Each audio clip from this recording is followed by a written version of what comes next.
guys, it is Jack, back up in this bitch with 10 Litres Fitness, and today we're talking about, do you have to get fat on a bulk?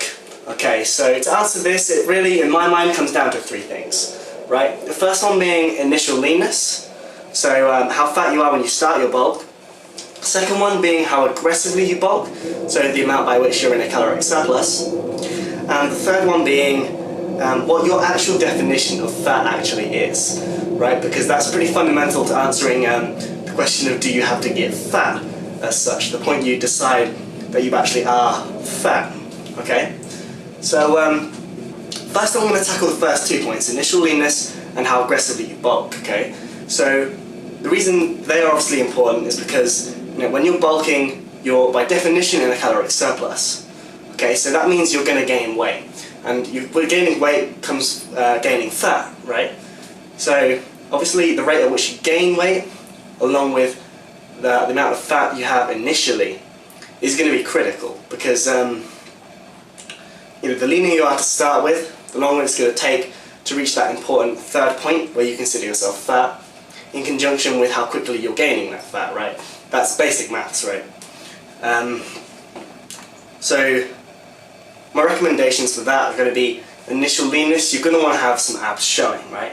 Decent wall of abs showing, right? That's my recommendation for that. The second point, how aggressively you bulk. Generally I recommend 2 to 3 pounds per month, right? In experience, that's generally a pretty good recommendation for that. Okay, so the third point then of what you consider to be fat really comes down to your whole mindset and your psyche towards bulking. Now, as far as this goes, there's typically two ends to the scale. And I've been at both, and I can tell you they're both an inefficient place to be, okay? So, one end is where you're terrified of fat gain, so you're constantly worried about maintaining your abs and staying lean. And the other end of the scale is where you literally don't give a fuck about fat gain, right? This is where you end up dirty bulking, and you just eat as much as you can, as I did, eat as much as you can in the hopes of gaining as much muscle as you can.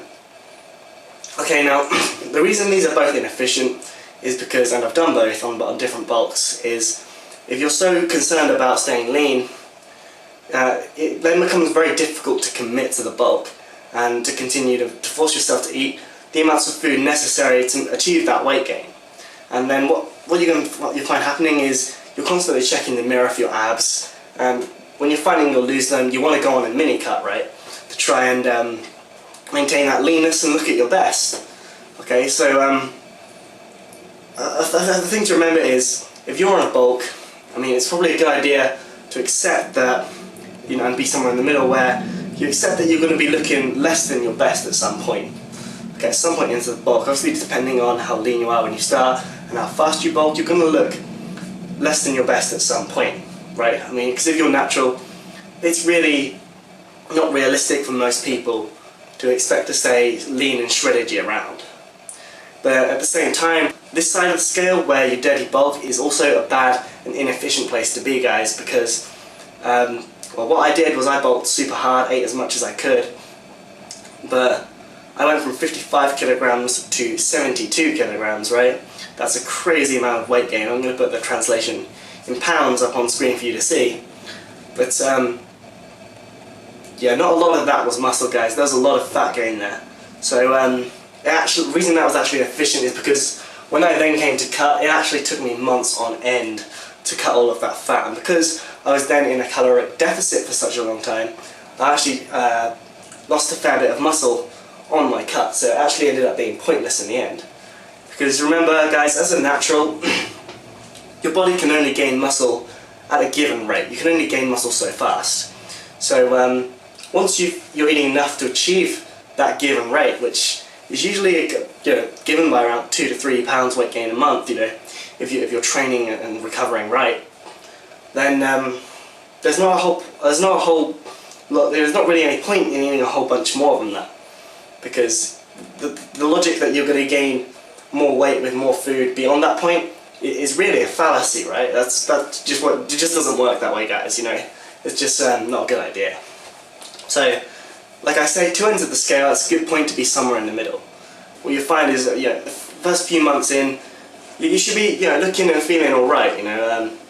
Actually, the first few months of bulk if I'm lean to start with, are my favourite time of the whole bulking and cutting cycle, because you still have that leanness but you're making gains. That point is the best of both worlds. But after a while you're gonna find that you're losing your abs, and I've actually lost them, and that's when the grind of the bulk starts, guys. But remember, it is a necessary evil to take your body to the next level. Okay guys, I think that's all I really have to say on that today. I hope it's been helpful. I've been Jack with 10 Litres Fitness. I'll see you guys in the next one.